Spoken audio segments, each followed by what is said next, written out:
Momo et le GIHP, donc, les amis de Flaubert et de Maupassant sont heureux donc, de vous accueillir pour cet après-midi consacré donc, à Maupassant. Alors, donc, nous sommes très heureux de ce partenariat que nous avons déjà engagé l'an dernier avec le GIHP. Nous participons avec une association de Le Lire et le Dire à la Bibliothèque Sonore. Et nous avons donc déjà commencé à enregistrer avec cette association que nous remercions vivement aujourd'hui, puisqu'elle enregistre également cette séance. Donc il en restera des traces. Hein. Voilà. Alors nous avons commencé, donc je dis, à enregistrer la correspondance de Flaubert. Vous savez tous que c'est une correspondance foisonnante, volumineuse, très littéraire, très intéressante, très variée, et même qui est considérée comme l'une des plus belles du XIXe siècle. Et donc un CD va bientôt exister, qui rassemblera les lettres du voyage en Orient de Flaubert, celles qu'il a adressées à sa mère et à son ami intime, Louis Bouillet. Voilà. Donc je vais laisser la parole maintenant à Muriel pour vous présenter, elle aussi, de son côté, cet après-midi. Merci Joël. Tout d'abord, merci au groupe Jazz Balsamique. Je crois qu'on peut encore les applaudir.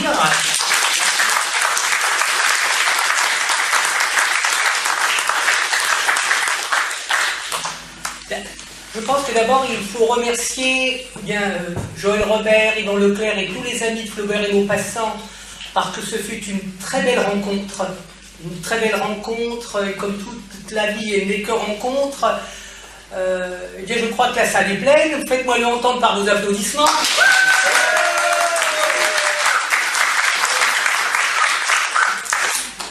Alors, j'allais dire, cette parenthèse Maupassant, elle se veut festive et joyeuse, bien entendu, mais il me tient à cœur, tout d'abord j'essaye de bien articuler pour que les interprètes en langue des signes française que nous allons applaudir, ils font un métier merveilleux.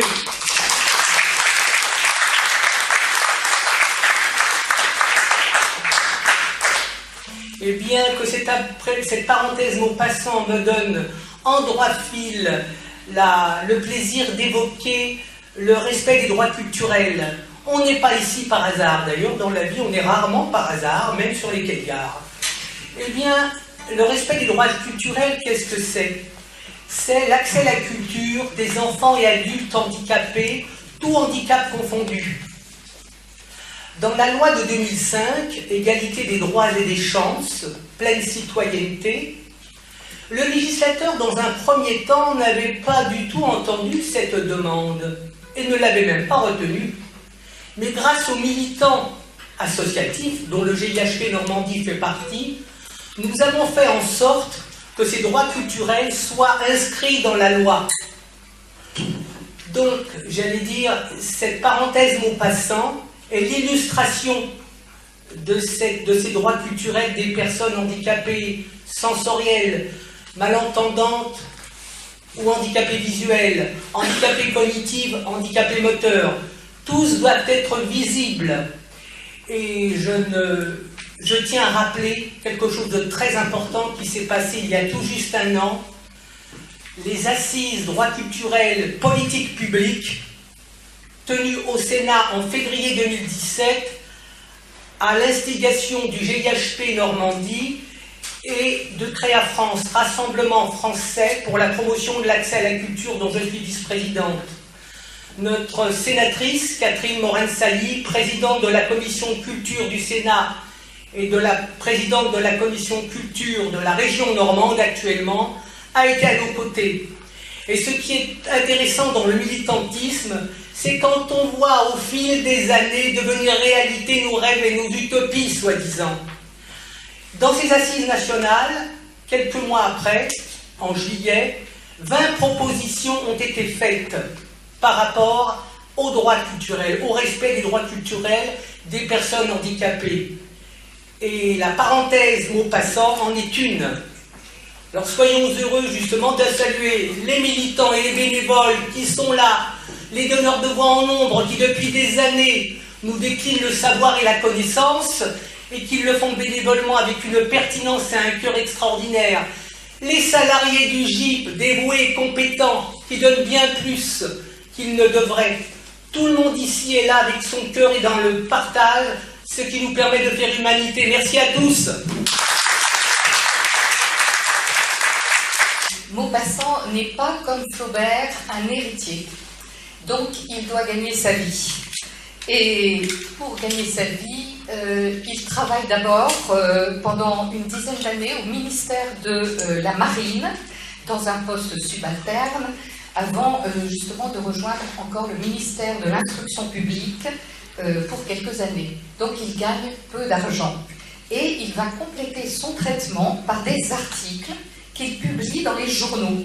Ce sont les chroniques que tout le monde connaît maintenant bien, qui traitent de l'actualité, de tous les problèmes, aussi bien politiques que littéraires ou de la mode, enfin.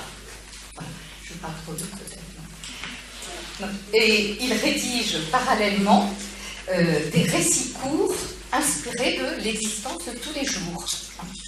Donc, ce sont surtout deux journaux dans lesquels il va publier, le Gil Blas et le Gaulois.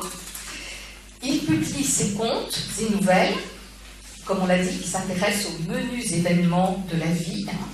Et ces menus faits, Louis Forestier, qui publie dans la Pléiade les 2 volumes de contes et nouvelles, nous dit ces menus faits, il les portera à l'exemplarité après en avoir réduit les éléments à leur plus extrême simplicité.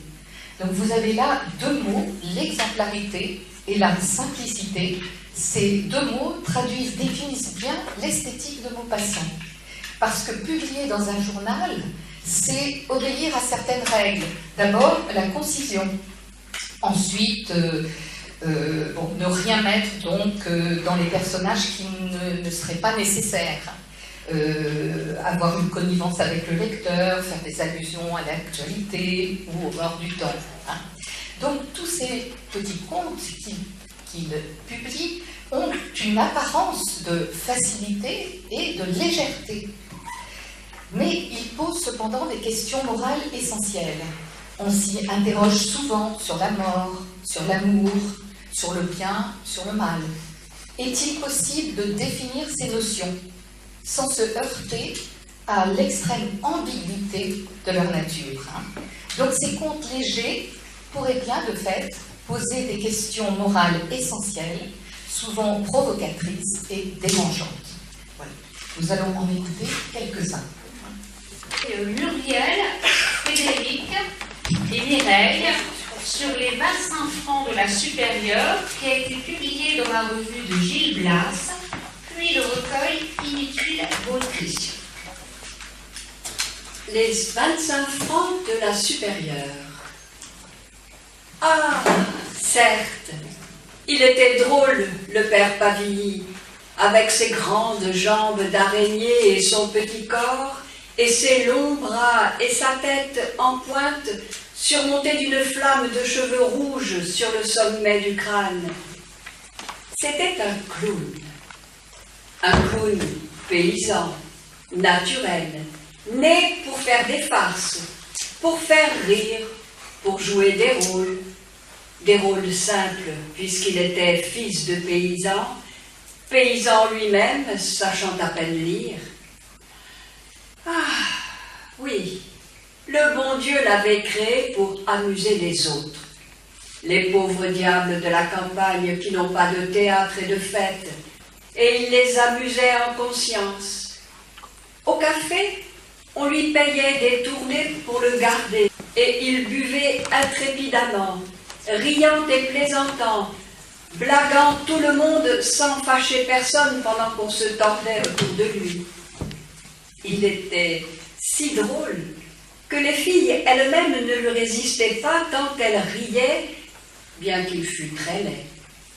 Il les entraînait en blaguant derrière un mur, dans un fossé, dans une étable, puis il les chatouillait et les pressait, avec des propos si comiques qu'elles se tenaient les côtes en le repoussant. Alors il gambadait, faisait mine de se vouloir pendre, et elle se tordait les larmes aux yeux. Il choisissait un moment et les culbutait avec tant d'à-propos qu'elles y passaient toutes, même celles qu'il avait bravées, histoire de s'amuser. Donc, vers la fin de juin, il s'engagea pour faire la moisson chez Maître Le Hariveau, près de Rouville. Pendant 3 semaines entières, il réjouit les moissonneurs, hommes et femmes, par ses farces, tant le jour que la nuit. Le jour, on le voyait dans la plaine, au milieu des épis fauchés. On le voyait coiffé d'un vieux chapeau de paille qui cachait son toupet roussâtre, ramassant avec ses longs bras maigres et liant en gerbe le blé jaune.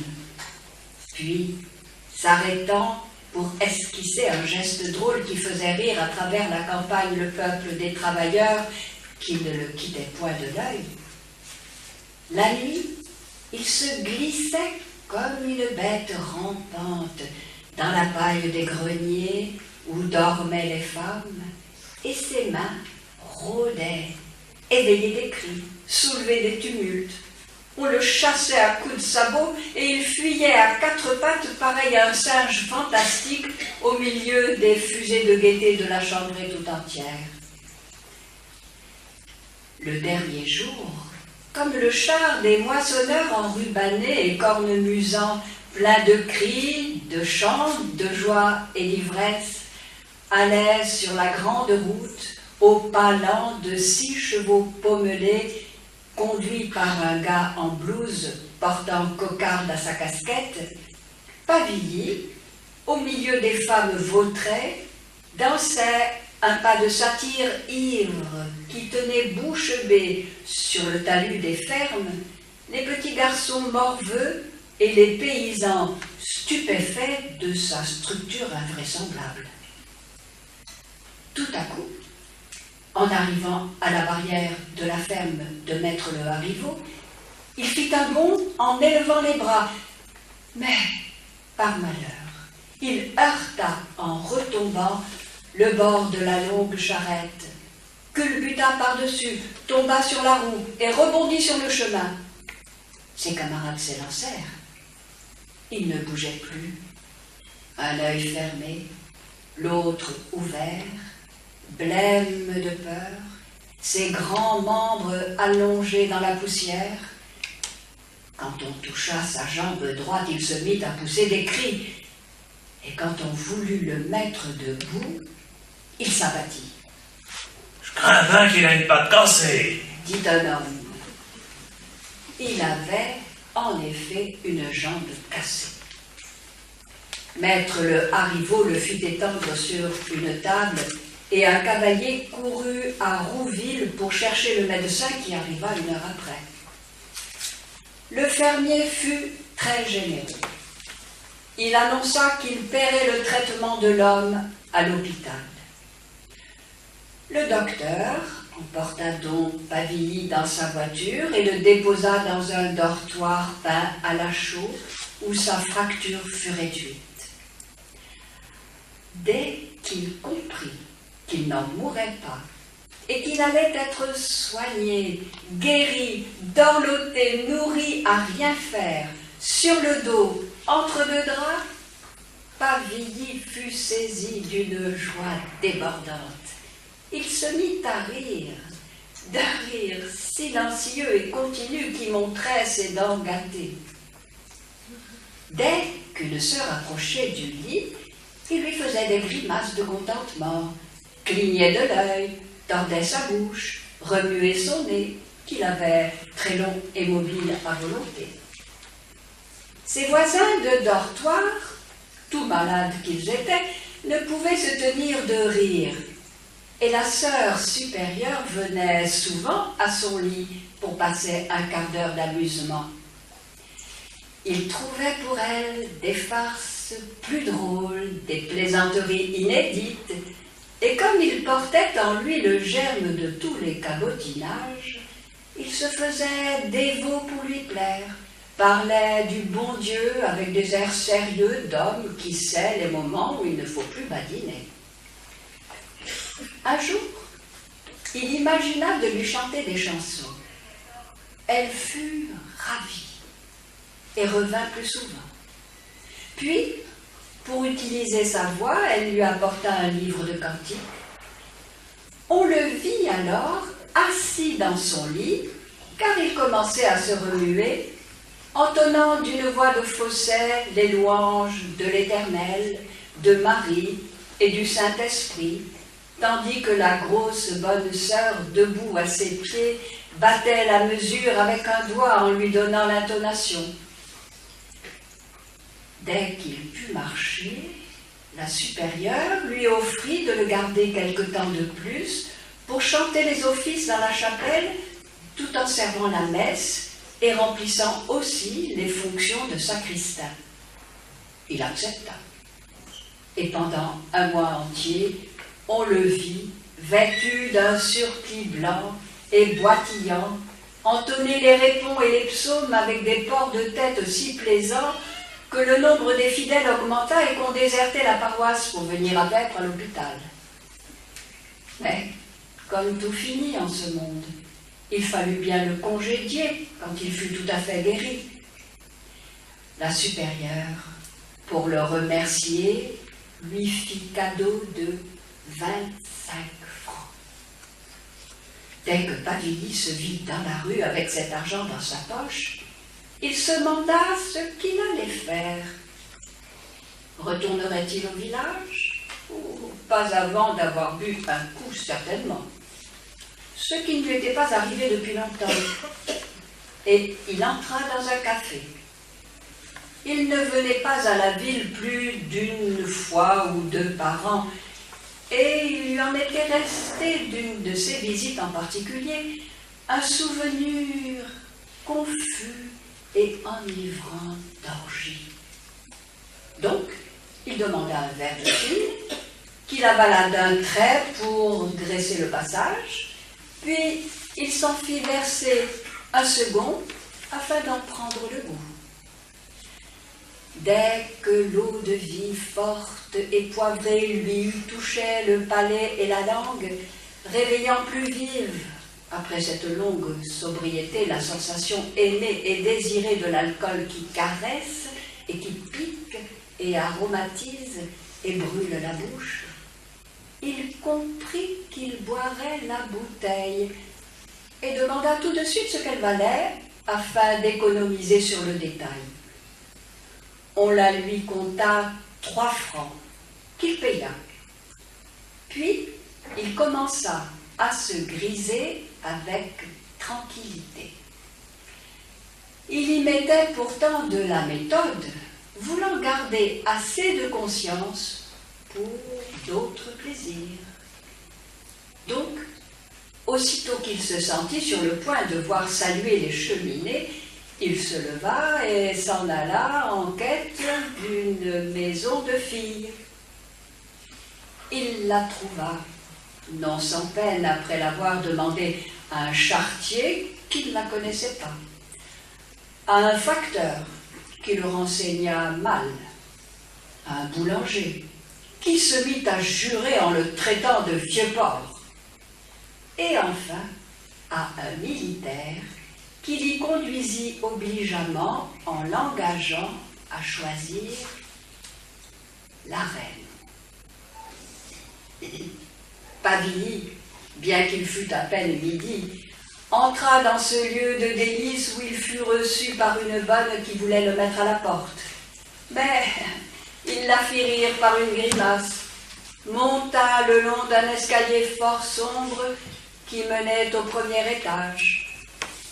Quand il fut entré dans une chambre, il réclama la venue de la reine et l'attendit en buvant un nouveau coup au goulot même de sa bouteille. La porte s'ouvrit, une fille parut. Elle était grande, grasse, rouge, énorme. D'un coup d'œil sûr, d'un coup d'œil de connaisseur, elle toisa l'ivrogne écroulé sur un siège et lui dit « T'as pas honte à cette heure-ci » Il balbutia De quoi, princesse? Déranger une dame qui a pas seulement fini de manger la soupe. Il voulut rire. Il n'y a pas d'heure pour les braves. Ah, y a pas d'heure pour te saouler, vieux pot. Papy se fâcha. Je suis pas un pot. Non, d'abord, je suis pas un pot. Je suis pas sous. Non, T'es pas un sou. non, je suis pas sous. Tu pourrais même pas seulement te tenir debout. Elle le regardait avec une colère rageuse de femme dont les compagnes dînent. Il se dressa. Mais que je danserai une polka.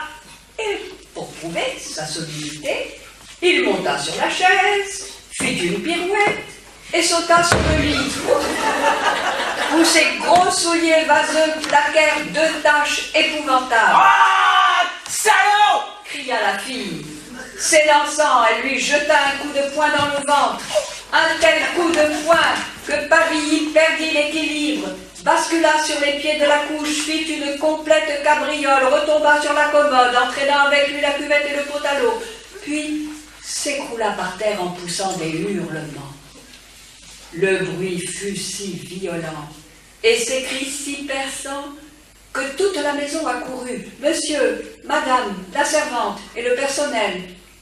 Monsieur d'abord voulut ramasser l'homme, mais dès qu'il l'eut mis debout, le paysan perdit de nouveau l'équilibre, puis se mit à vociférer qu'il avait la jambe cassée. L'autre, la bonne.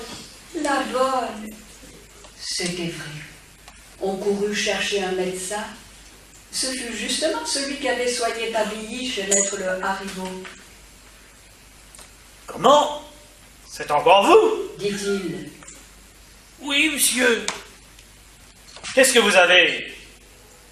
L'autre qu'on m'a cassé tout, monsieur le docteur. Qu'est-ce qui vous a fait ça, mon vieux? Une femelle, donc. Tout le monde écoutait. Les filles en peignoir, en cheveux, la bouche encore grasse du dîner interrompu, madame furieuse, monsieur inquiet. Ça va faire une vilaine histoire. Dit le médecin. Vous savez que la municipalité vous voit d'un mauvais œil. Il faudrait tâcher qu'on ne parle point de cette affaire-là. Comment faire? Demanda monsieur. Mais le mieux serait d'envoyer cet homme à l'hôpital, d'où il sort, d'ailleurs, et de payer son traitement. Monsieur répondit. J'aime encore mieux ça que d'avoir des histoires. Donc, Pavilly, une demi-heure après, rentrait ivre et geignant dans le dortoir d'où il était sorti 1 heure plus tôt. La supérieure leva les bras, affligée, car elle l'aimait, et souriante, car il ne lui déplaisait pas de le revoir. Eh bien, mon brave, qu'est-ce que vous avez? L'autre jambe cassée, madame la bonne sœur.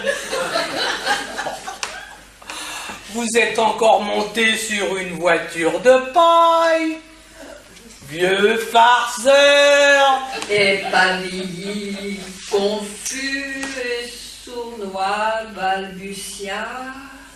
Non, pas cette fois. Pas cette fois, non. C'est point de ma faute. Point de ma faute. C'est une paillasse qu'en est la cause.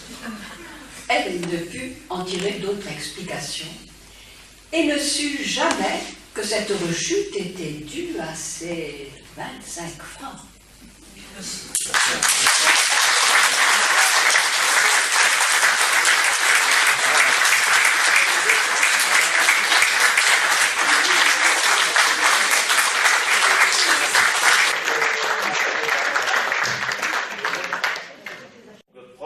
De la Croisette s'arrondit au bord de l'eau bleue. Là-bas, à droite, l'Esterel s'avance au loin dans la mer. Il barre la vue, fermant l'horizon par un joli décor méridional de ses sommets pointus, nombreux et bizarres. À gauche, Les îles Sainte-Marguerite et Saint-Honorat, couchées dans l'eau, montrent leur dos couvert de sapins. Et tout le long du large golfe, tout le long des grandes montagnes assises autour de Cannes, le peuple blanc des villas semble endormi dans le soleil. On les voit au loin, les maisons claires, semées du haut en bas des monts, tachant de points de neige la verdure sombre. Les plus proches de l'eau ouvrent leurs grilles sur la vaste promenade que viennent baigner les flots tranquilles. Il fait bon, il fait doux. C'est un tiède jour d'hiver où passe à peine un frisson de fraîcheur. Par-dessus les murs des jardins, on aperçoit les orangers et les citronniers pleins de fruits d'or. Des dames vont à pas lents sur le sable de l'avenue, suivies d'enfants qui roulent des cerceaux ou causant avec des messieurs. Une jeune dame vient de sortir de sa petite et coquette maison, dont la porte est sur la croisette. Elle s'arrête un instant à regarder les promeneurs, sourit et gagne dans une allure accablée un banc vide en face de la mer. Fatiguée d'avoir fait 20 pas, elle s'assied en haletant. Son pâle visage semble celui d'une morte. Elle tousse et porte à ses lèvres ses doigts transparents, comme pour arrêter ces secousses qui l'épuisent. Elle regarde le ciel, plein de soleil et d'hirondelles, les sommets capricieux de l'Esterel là-bas, et tout près, la mer, si bleue, si tranquille, si belle. Elle sourit et murmure « Oh, que je suis heureuse !» Elle sait pourtant qu'elle va mourir, qu'elle ne verra point le printemps, que dans un an, le long de la même promenade, ces mêmes gens qui passent devant elle viendront encore respirer l'air tiède de ce doux pays, avec leurs enfants, un peu plus grands, avec le cœur toujours rempli d'espoir, de tendresse, de bonheur. Elle ne sera plus. Toutes les choses de la vie continueront pour d'autres. Ce sera fini pour elle, pour toujours. Elle ne sera plus. Elle sourit et respire tant qu'elle peut de ses poumons malades les souffles parfumés des jardins. Et elle songe. Elle se souvient. On l'a mariée voici 4 ans avec un gentilhomme normand. C'était un fort garçon barbu, coloré, large d'épaules, d'esprit court et de joyeuse humeur. On les accoupla pour des raisons de fortune qu'elle ne connut point. Elle aurait volontiers dit non. Elle fit oui, d'un mouvement de tête pour ne point contrarier père et mère. Elle était parisienne, gaie, heureuse de vivre. Son mari l'emmena en son château normand. C'était un vaste bâtiment de pierre entouré de grands arbres très vieux. Un haut massif de sapin arrêtait le regard en face. Sur la droite, une trouée donnait sur la plaine qui s'étalait toute nue, jusqu'aux fermes lointaines. Un chemin de traverse passait devant la barrière et conduisait à la grande route, éloignée de 3 kilomètres. Oh, elle se rappelle tout. Son arrivée, sa première journée en sa nouvelle demeure et sa vie isolée ensuite. Quand elle descendit de voiture, elle regarda le vieux bâtiment et déclara en riant « Ça n'est pas gai !» Son mari se mit à rire à son tour et répondit Bast, on s'y fait, tu verras, je ne m'ennuie jamais, moi. » Ce jour-là, ils passèrent le temps à s'embrasser, et elle ne le trouva pas trop long. Le lendemain, ils recommencèrent, et toute la semaine, vraiment, fut mangée par les caresses. Puis, elle s'occupa d'organiser son intérieur. Cela dura bien un mois. Les jours passaient, l'un après l'autre, en des occupations insignifiantes et cependant absorbantes. C'était l'été. Et elle allait au champ voir moissonner. La gaieté du soleil entretenait celle de son cœur. L'automne vint, son mari se mit à chasser. Il sortait le matin avec ses 2 chiens, Médor et Mirza. Elle restait seule alors, sans s'attrister d'ailleurs de l'absence d'Henri. Elle l'aimait bien, pourtant, mais il ne lui manquait pas. Quand il rentrait, les chiens surtout absorbaient sa tendresse. Elle les soignait chaque soir avec une affection de mère, les caressait sans fin et leur donnait 1000 petits noms charmants qu'elle n'eut point eu l'idée d'employer pour son mari. Il lui racontait invariablement sa chasse, désignait les places où il avait rencontré les perdrix, s'étonnait de n'avoir point trouvé de lièvre dans le trèfle de Joseph le Dentu, ou bien paraissait indigné du procédé de monsieur le Chapelier, du Havre, qui suivait sans cesse la lisière de ses terres pour tirer le gibier levé par lui, Henri de Parville. Elle répondait « Oui, vraiment, ce n'est pas bien », en pensant à autre chose. L'hiver vint. L'hiver normand, froid et pluvieux. Les chemins semblaient des fleuves de boue. La campagne, une plaine de boue. Et l'on n'entendait aucun bruit que celui de l'eau qui tombait.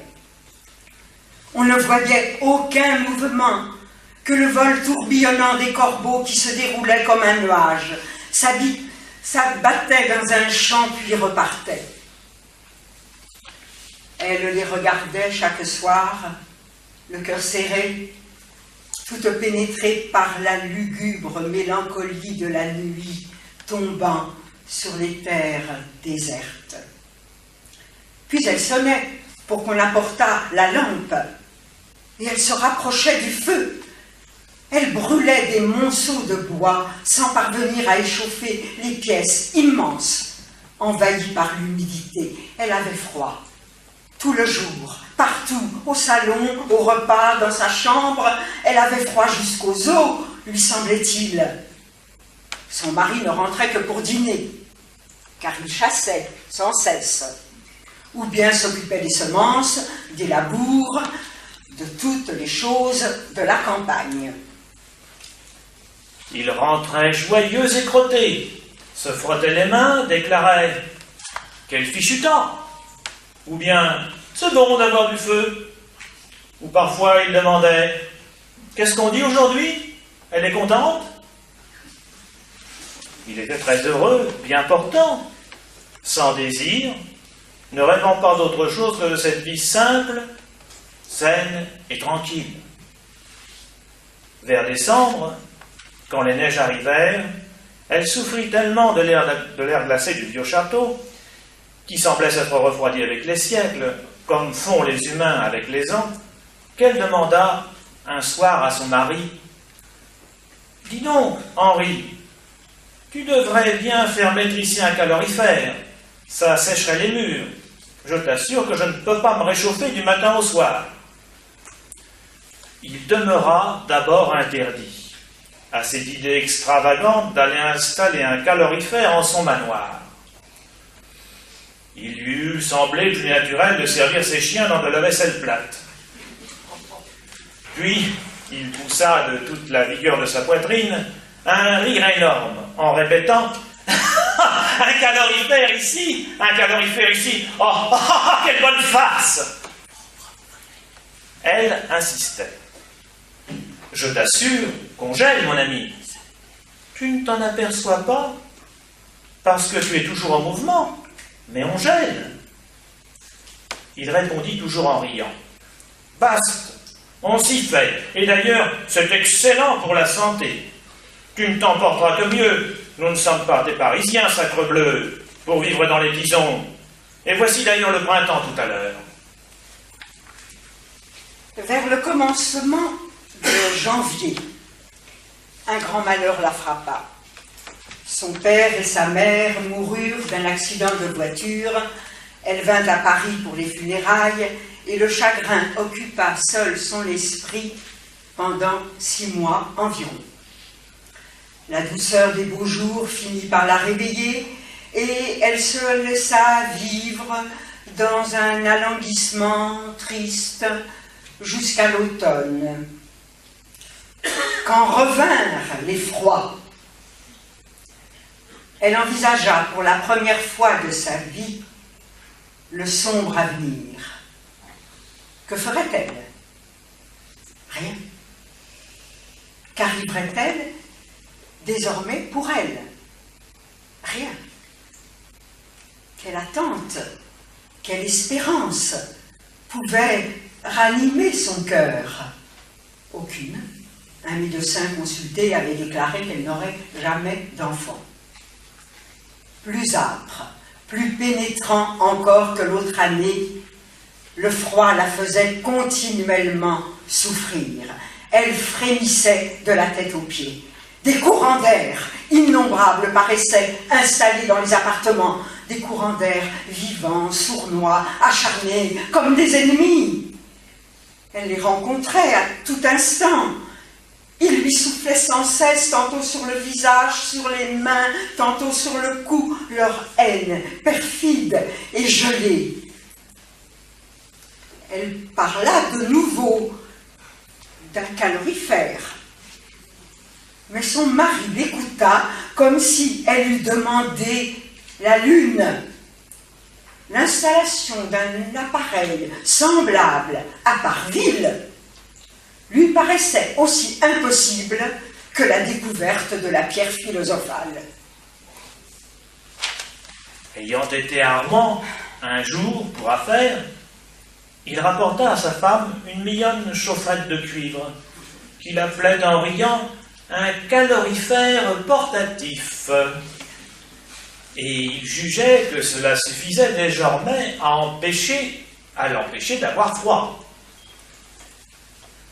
Vers la fin de décembre, elle comprit qu'elle ne pourrait vivre ainsi toujours, et elle demanda timidement, un soir, en dînant, « Dis donc, mon ami, est-ce que nous n'irions point passer une semaine ou 2 à Paris avant le printemps ?» Il fut stupéfait. « À Paris? À Paris? Mais pourquoi faire? Ah, mais non, par exemple, on est trop bien ici, chez soi. Quelle drôle d'idée tu as par moment. » Elle balbutia. Cela nous distrairait un peu. Il ne comprenait pas. Qu'est-ce qu'il te faut pour te distraire? Des théâtres, des soirées, des dîners en ville? Tu savais pourtant bien qu'en venant ici, tu ne devais pas t'attendre à des distractions de cette nature. Elle vit un reproche dans ses paroles et dans le ton dont elles étaient dites. Elle se tut. Elle était timide et douce, sans révolte et sans volonté. En janvier, les froids revinrent avec violence, puis la neige couvrit la terre. Un soir, comme elle regardait le grand nuage tournoyant des corbeaux se déployer autour des arbres, elle se mit, malgré elle, à pleurer. Son mari entrait. Il demanda tout surpris, « Qu'est-ce que tu as donc ?» Il était heureux, lui, tout à fait heureux, n'ayant jamais rêvé d'une autre vie, d'autres plaisirs, Il était né dans ce triste pays, il y avait grandi, il s'y trouvait bien, chez lui, à son aise de corps et d'esprit. Il ne comprenait pas qu'on pût désirer des événements, avoir soif de joie changeante. Il ne comprenait point qu'il ne semble pas naturel à certains êtres de demeurer au même lieu pendant les 4 saisons. Il ne semblait pas savoir que le printemps, que l'été, que l'automne, que l'hiver ont pour des multitudes de personnes des plaisirs nouveaux en des contrées nouvelles. Elle ne pouvait rien répondre et s'essuyait vivement les yeux. Elle balbutie enfin, éperdue. Je suis un peu triste. Je m'ennuie un peu. Mais une terreur la saisit d'avoir dit cela, et elle ajouta bien vite, et puis, j'ai un peu froid. À cette parole, il s'irrita.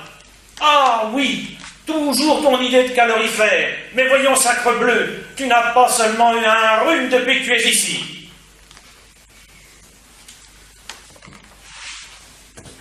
La nuit vint.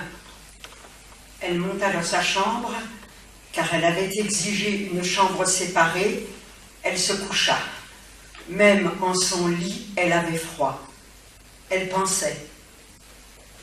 Cela sera ainsi toujours, toujours, jusqu'à la mort. Et elle songeait à son mari. Comment avait-il pu lui dire cela? Tu n'as seulement pas eu un rhume depuis que tu es ici. Il fallait donc qu'elle fût malade, qu'elle toussât, pour qu'il comprît qu'elle souffrait.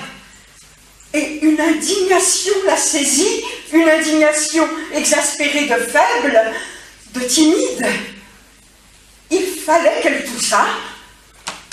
Alors il aurait pitié d'elle, sans doute. Eh bien, elle tousserait, il l'entendrait tousser.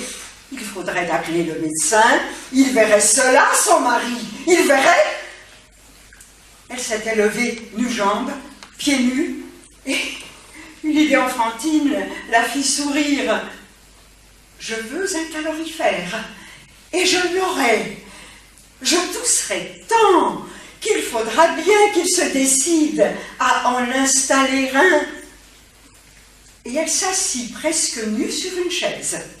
Elle attendit 1 heure, 2 heures.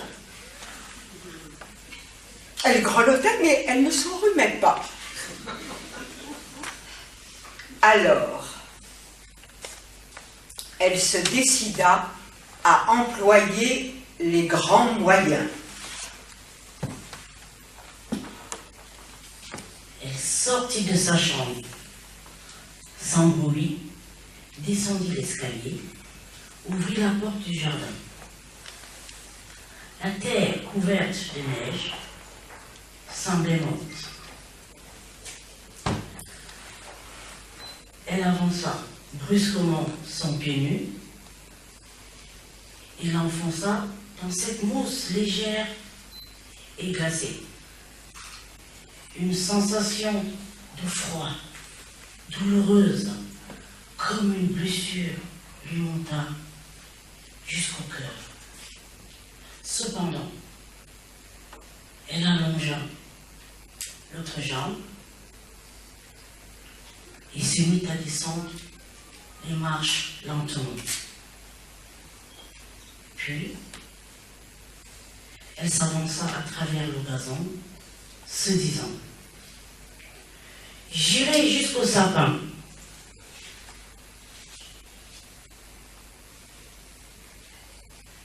Elle allait à petits pas, en haletant, suffoquée chaque fois qu'elle faisait pénétrer son pied nu dans la neige.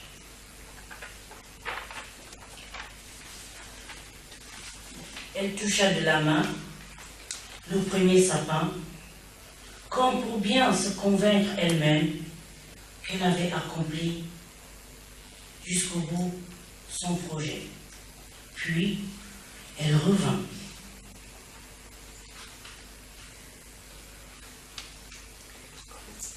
Elle crut 2 ou 3 fois qu'elle allait tomber. Tant elle se sentit engourdie et défaillante.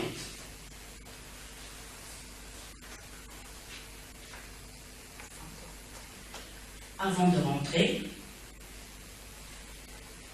toutefois, elle s'assit dans cette écume gelée et même elle en ramassa pour se frotter la poitrine. Puis, elle rentra et se coucha. Il lui sembla, au bout d'une heure, qu'elle avait une fourmilière dans la gorge. D'autres fourmis lui couraient le long des membres.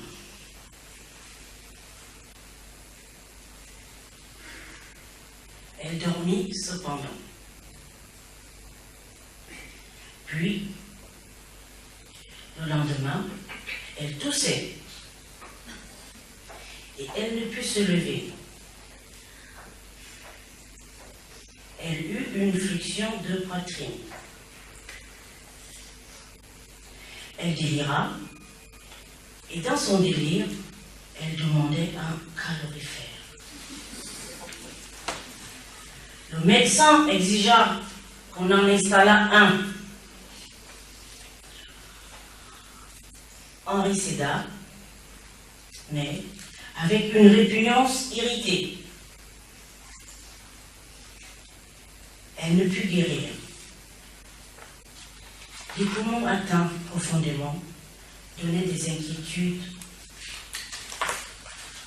pour sa vie. Si elle reste ici, elle n'ira pas jusqu'au froid, dit le médecin.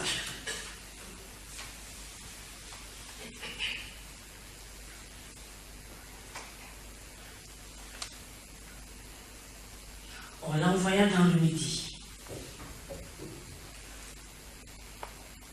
Elle vint à Cannes. Connut le soleil, aima la mer, respira l'air des orangers en fleurs.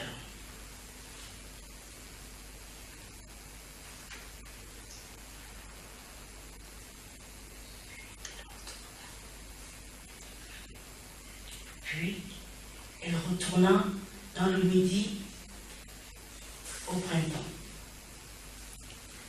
Mais elle vivait maintenant avec la peur de guérir, avec la peur des longs hivers de Normandie.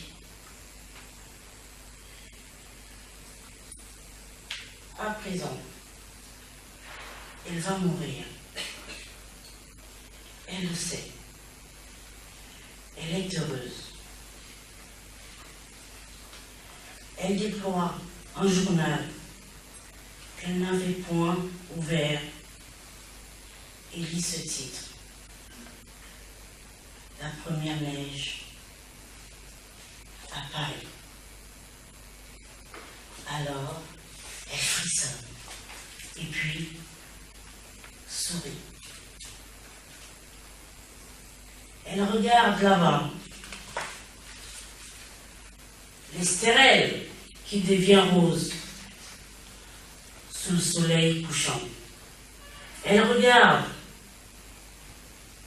le vaste ciel bleu, si bleu, la vaste mer bleue, si bleue, et se lève. Et puis, elle rentre à pas lents, s'arrêtant seulement pour tousser, car elle est demeurée trop tard dehors. Et elle a eu froid, un peu froid.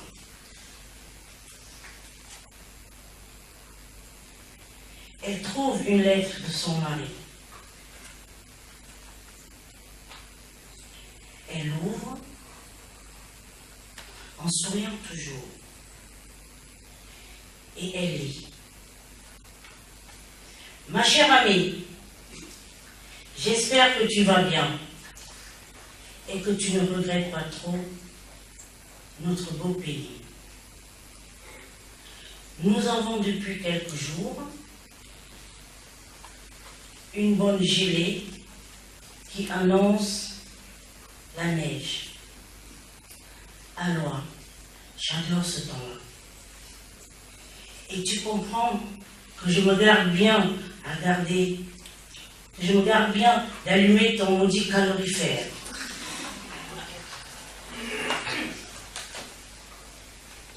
Elle cesse de lire,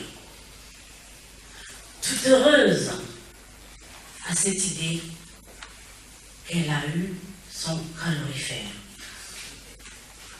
Sa main droite qui tient la lettre retombe lentement sur ses genoux, tandis qu'elle porte à sa bouche sa main gauche, comme pour calmer la toux opiniâtre qui lui déchire la poitrine.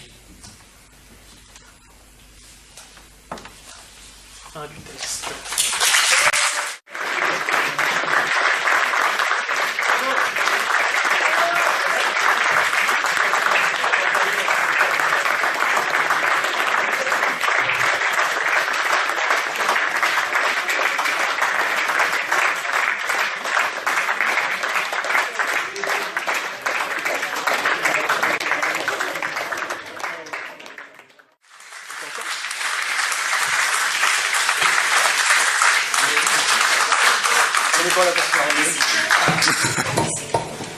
Pas l'accordéon.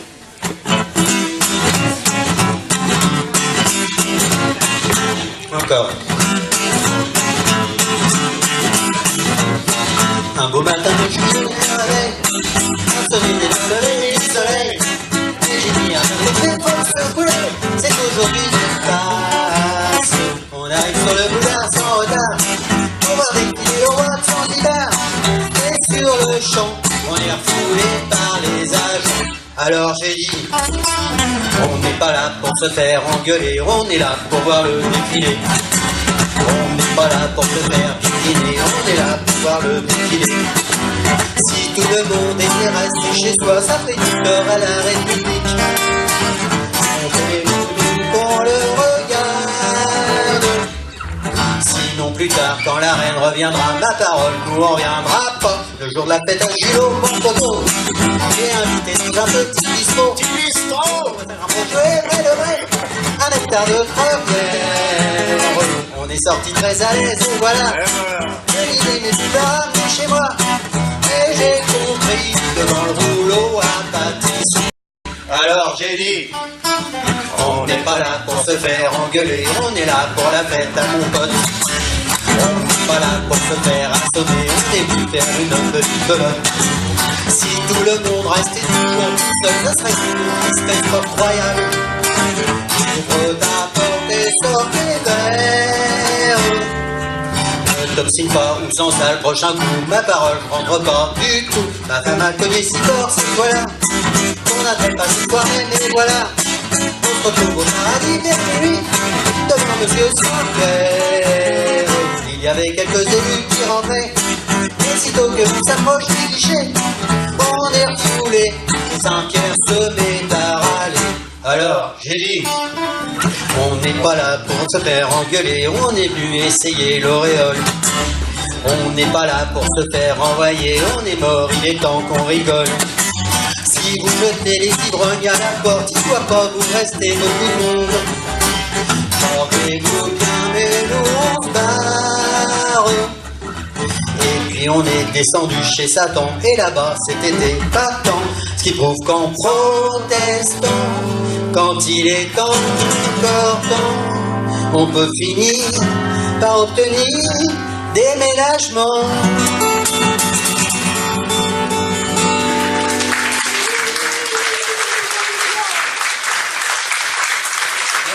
Merci bien. Merci.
1884 dans Le Gaulois. Je voudrais juste apporter une petite précision. Le Gaulois est un quotidien littéraire, bourgeois, qui a commencé en 1868 et qui a duré en fait jusqu'en 1929, fin mars 1929, où il a fusionné avec Le Figaro. Voici donc le livre.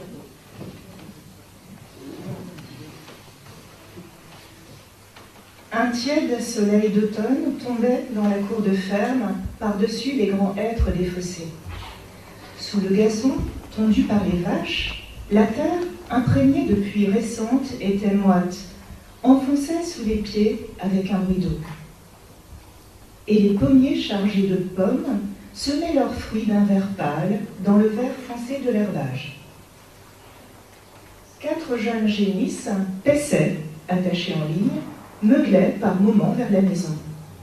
Les volailles mettaient un mouvement coloré sur le fumier devant les tables et grattaient, remuaient, caquetaient, tandis que les 2 coqs chantaient sans cesse, cherchaient des vers pour leurs poules qu'ils appelaient d'un gloussement vif. La barrière de bois s'ouvrit. Un homme entra, âgé de 40 ans peut-être, mais qui semblait vieux de 60, ridé, tordu, marchant à grands pas lents, alourdi par le poids de lourds sabots pleins de paille. Ses bras longs pendaient des 2 côtés du corps. Quand il approcha de la ferme, un roquet jaune, attaché au pied d'un énorme poirier, à côté d'un baril qui lui servait de niche, remua la queue, puis se mit à japper en signe de joie. L'homme cria « Ah ben, Finot !» Le chien se tut. Une paysanne sortit de la maison. Son corps osseux, large et plat, se dessinait sous un caraco de laine qui serrait la taille. Une jupe grise, trop courte, tombait jusqu'à la moitié des jambes, cachée en des bas bleus, et elle portait aussi des sabots pleins de paille.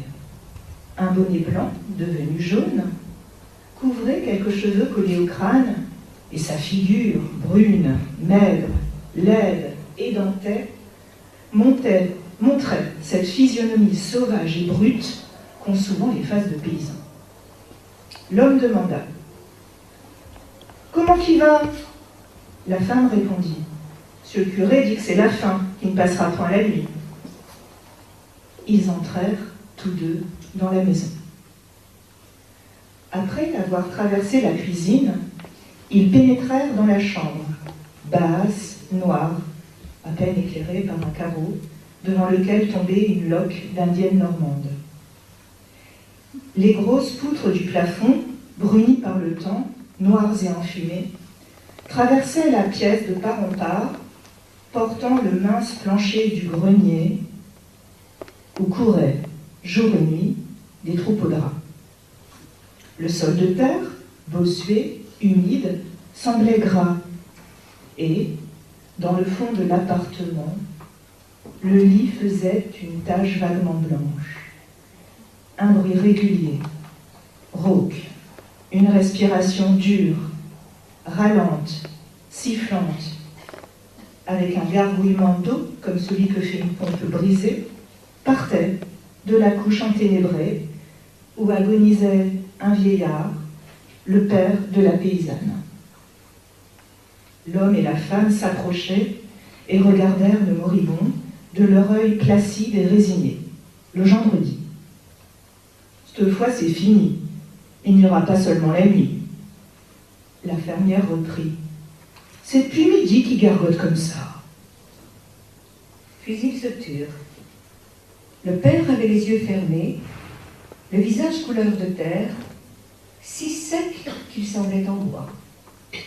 Sa bouche entr'ouverte laissait passer son souffle clapotant et dur, et le drap de toile grise se soulevait sur sa poitrine à chaque aspiration. Le gendre, après un long silence, prononça « Il y a qu'à le quitter finir, j'y pouvons rien. Tout de même, c'est dérangeant pour les cossards, vu le temps qui est bon, qu'il faudra piquer demain. » Sa femme parut inquiète à cette pensée. Elle réfléchit quelques instants, puis déclara puisqu'il va passer. On l'enterrera pas avant samedi. T'auras pas de vin pour les cossards. Le paysan méditait. Il dit, oui, mais demain, qu'il faudra qu'un vide pour l'émulation, que je n'ai pas pour 5 ou 6 heures, aller de Tourville à Manteau, chez tout le monde. La femme, après avoir médité 2 ou 3 minutes, prononça, il est seulement point 3 heures, que tu pourrais commencer ta tournée à nuit et faire tout le côté de Tourville. Tu peux pas dire qu'il a passé, puisqu'il n'en a pas quasiment pour la relever. L'homme demeura quelques instants perplexe, pesant les conséquences et les avantages de l'idée. Enfin, il déclara, tout de même, j'y vais. Il allait sortir. Il revint, et après une hésitation, t'as point d'ouvrage, loge des pommes à cuire, et puis tu feras 4 douzaines de douillons pour ceux qui viendront à l'émulation, vu qu'il faudra se réconforter. T'allumeras le four avec la bourrée qui est sous l'hangar au pressoir. Elle est sec. Et il sortit de la chambre, rentra dans la cuisine, ouvrit le buffet, prit un pain de 6 livres, en coupa soigneusement une tranche, recueillit dans le creux de sa main les miettes tombées sur la tablette, et se les jeta dans la bouche pour ne rien perdre. Puis il enleva avec la pointe de son couteau un peu de beurre salé au fond d'un pot de beurre de terre brune, l'étendit sur son pain, qu'il se mit à manger lentement, comme il faisait tout. Et il retraversa la cour, apaisa le chien qui se remettait à japper, sortit sur le chemin qui longeait son fossé et s'éloigna dans la direction de Tourville. Restée seule, la femme se mit à la besogne. Elle découvrit la huche à la farine et prépara la pâte au douillon. Elle la pétrissait longuement, la tournant et la retournant, la maniant, l'écrasant, la broyant. Puis elle en fit une grosse boule d'un blanc jaune qu'elle laissa sur le coin de la table. Alors, elle alla chercher les pommes et, pour ne point blesser l'arbre avec la gaule, elle grimpa dedans au moyen d'un escabeau. Elle choisissait les fruits avec soin, pour ne prendre que les mûrs, et les entasser dans son tablier. Une voix l'appela du chemin. « Oui, Madame Chicot !» Elle se retourna. C'était un voisin, maître Ossine Favé, le maire, qui s'en avait fumé ses terres, assis, les jambes pendantes, sur le tombereau d'engrais. Elle se retourna et répondit « Qu'est-ce qu'il y a pour votre service, maître Ossine ?»« LP, où qu'il en est ?» Elle cria « Il est quasiment passé. C'est samedi l'émulation à 7h, vu les cossards qui pressent. » Le voisin répliqua « Entendu, bonne chance, portez-vous bien. » Elle répondit à sa politesse « Merci, et vous de même. » Puis, elle se remit à cueillir ses pommes. Aussitôt qu'elle fut rentrée, elle alla voir son père, s'attendant à le trouver mort. Mais dès la porte, elle distingua son râle bruyant et monotone, et jugeant inutile d'approcher du lit pour ne point perdre de temps, elle commença à préparer les bouillies. Elle enveloppait les fruits un à un dans une mince feuille de pâte, puis les alignait au bord de la table.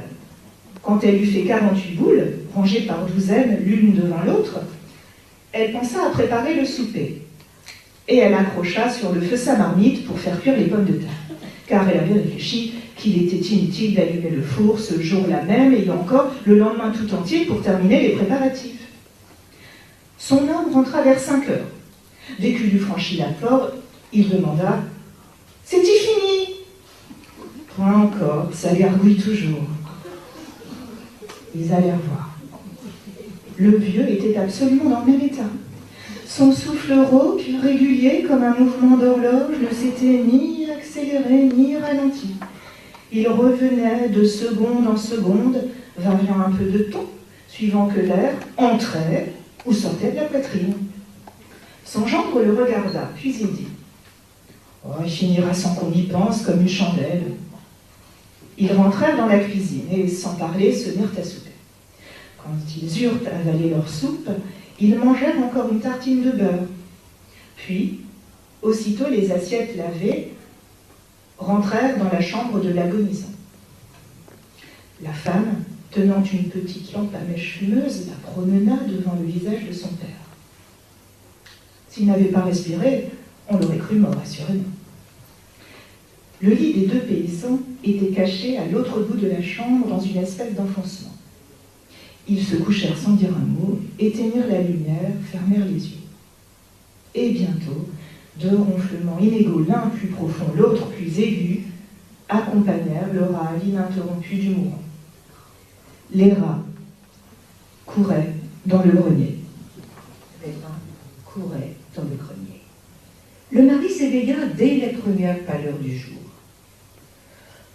Son beau-père vivait encore. Il secoua sa femme, inquiet de cette résistance du vieux. « Dis donc, Fémie, il ne peut point finir. Qu'est-ce que tu ferais? » Il la savait de bons conseils. Elle répondit « Il ne passera point un jour, pour sûr. Il n'y a point à craindre. Pour l'heure que le maire n'opposera pas qu'on l'enterre tout de même demain, vu qu'on l'a fait pour mettre renard le P, qu'à trépasser juste aux semences. » Il fut convaincu par l'évidence du raisonnement et il partit au champ. Sa femme fit cuire les douillons, puis accomplit toutes les besognes de la ferme. À midi, le vieux n'était point mort. Les gens de journée, loués pour le repiquage des cossards, vinrent en groupe considérer l'ancien qui tardait à s'en aller. Chacun dit son mot, puis ils repartirent dans les terres. À 6 heures, quand on rentra, le père respirait encore. Son gendre à la fin s'effraya.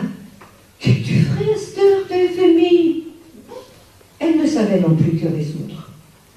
On alla trouver le maire. Il promit qu'il fermerait les yeux et autoriserait l'enterrement le lendemain. L'officier de santé qu'on alla voir s'engagea aussi pour obliger maître Chicot à antidater le certificat de décès. L'homme et la femme rentrèrent tranquilles. Ils se couchèrent et s'endormirent comme la veille, mêlant leur souffle sonore au souffle plus faible du vieux. Quand ils s'éveillèrent, ils n'étaient point morts. Alors ils furent atterrés. Ils restaient debout, au chevet du père, le considérant avec méfiance, comme s'il avait voulu leur jouer un vilain tour, les tromper, les contrarier par plaisir. Et il lui en voulait surtout du temps qu'il leur faisait perdre. Le gendre demanda « Qu'ai-je à en faire ?» Elle n'en savait rien. Elle répondit « C'est dit contrariant tout de même. » On pouvait maintenant prévenir tous les invités qui allaient arriver sur l'heure. On résolut de les attendre pour leur expliquer la chose. Vers 7h moins 10, les premiers apparurent. Les femmes en noir, la tête couverte d'un grand voile, s'en venaient d'un air triste. Les hommes, gênés dans leur veste de drap, s'avançaient plus délibérément, deux par deux, en devisant les affaires. Maître Chicot et sa femme, effarés, les reçurent en se désolant. Et tous deux, tout à coup, au même moment, en abordant le premier groupe, se mirent à pleurer. Ils expliquaient l'aventure, contaient leur embarras, offraient des chaises, se remuaient, s'excusaient, voulaient prouver que tout le monde aurait fait comme eux, parlaient sans fin, devenaient brusquement bavards, à ne laisser personne leur répondre. Ils allaient de l'un à l'autre. « Je l'aurais point cru, c'est point croyable qu'il aurait duré comme ça. » Les invités interdits, un peu déçus, comme des gens qui manquent d'une cérémonie attendue, ne savaient que faire, demeuraient assis ou debout. Quelques-uns voulurent s'en aller. Maître Chicot les retint. « Ça m'a cassé une croûte tout de même. J'avions fait des douillons, faut bien en profiter. » Les visages s'éclairèrent à cette pensée. On se mit à causer à voix basse. La cour peu à peu s'empressait. Les premiers venus disaient la nouvelle aux nouveaux arrivants. On chuchotait. L'idée de Douillon égayant tout le monde. Les femmes entraient pour regarder le mourant, elles se signaient auprès du lit, balbutiaient une prière, ressortaient. Les hommes, moins avides de ce spectacle, jetaient un coup d'œil de la fenêtre qu'on avait tout ouverte. Madame Chicot expliquait l'agonie. Il y a 2 jours qu'il est comme ça. Ni plus ni moins, ni plus haut ni plus bas. Dirait-on point une pompe capudio? Quand tout le monde eut vu l'agonisant, on pensait à la collation. Mais comme on était trop nombreux, pour tenir dans la cuisine, on sortit la table devant la porte. Les 4 douzaines de douillons, dorés et appétissants, tiraient les yeux, disposés dans 2 grands plats. Chacun avançait le bras pour prendre le sien, craignant qu'il n'en eût pas assez, mais il en resta 4. Maître Chicot, la bouche pleine, prononça « Si nous veillait paix, ça lui ferait deuil. C'est lui qui les aimait de son vivant. » Un gros paysan jovial déclara « Il n'en mangera plus à cette heure, chacun son tour. » Cette réflexion, loin d'attrister les invités, sembla les réjouir. C'était leur tour à eux de manier les boules. Madame Chicot, désolée de la dépense, allait sans cesse au cellier chercher du cidre. Les brocs se suivaient et se vidaient coup sur coup. On riait maintenant, on parlait fort. On commençait à crier comme on crie dans les repas. Tout à coup, une vieille paysanne qui était restée près du moribond, retenue par une peur avide de cette chose qui lui arriverait bientôt à elle-même, apparut à la fenêtre et cria d'une voix aiguë « Il a passé! Il a passé !» Chacun se tut. Les femmes se levèrent vivement pour aller voir. Il était mort, en effet. Il avait cessé de râler. Les hommes se regardaient, baissaient les yeux mal à leur aise. On n'avait pas fini de mâcher les boules. Il avait mal choisi son moment, ce gredin-là. Les Chicots maintenant ne pleuraient plus. C'était fini. Ils étaient tranquilles. Ils répétaient « Savions bien que ça pouvait point durer. Si seulement il avait pu se décider cette nuit, ça n'aurait point fait tout ce dérangement. » N'importe. C'était fini. On enterrerait lundi, voilà tout. Et on remangerait les douillons pour l'occasion. Les invités s'en allèrent en causant de la chose, contents tout de même d'avoir vu ça, et aussi d'avoir cassé une croûte. Et quand l'homme et la femme furent demeurés tout seuls, face à face, elle dit, la figure contractée par l'angoisse, « Faudra tout de même recuire 4 douzaines de boules. Si seulement il avait pu se décider cette nuit. » Et le mari, plus résigné, répondit, « Ça ne serait pas à refaire tous les jours. »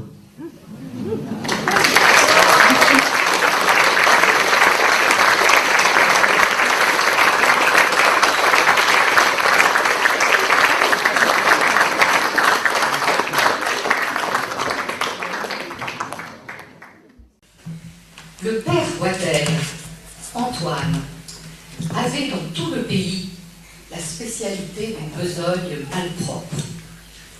Toutes les fois qu'on avait à faire nettoyer une fosse, un fumier, un puisard, à curer un égout, un trou de fange quelconque, c'était lui qu'on allait chercher.